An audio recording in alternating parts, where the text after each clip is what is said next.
Со 3 гранд при и 1 лауреат се закитија учениците од Средното музичко училиште од неодамно одржаниот меѓународен натпревар Сергеј Михајлов одржан во Штип.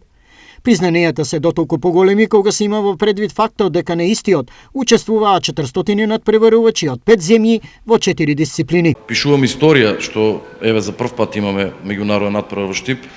Задоволни, дури презадоволни, дури и честитки за сите вклучени во целиот тим, за храброста која имаа да организираме натпревар со физичко присуство. Наградените, видно возбудени од постигнатиот успех, се едногласни во едно.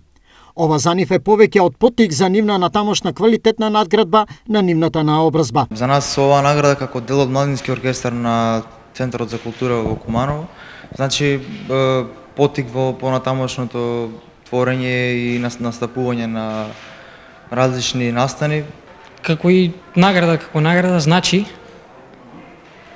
поттик и инспирација. Освојувањето на ова признание за мене многу значи и ме поттикнува за понатамошни достигнувања слични на ова. Коорганизатор на овој своевиден меѓународен музички фестивал беше и Штипското здружение за култура и уметност за сите. За следната година мислам дека ќе бидеме уште поголеми, уште повеќе ќе имаме и надпреварувачи и сезари, тоа што минатата година, мислам како прва имавме околу 200, по тоа што гледаме како одиме од година за година, се надеваме дека ќе раснеме и дека ќе биде уште подобро и подобро. Вториот поред меѓународен музички надпревар Сергеј Михајлов се одржа од 14 до 16 овој месец. Организаторите најавија побогата програма за следното негово издание за наредната година.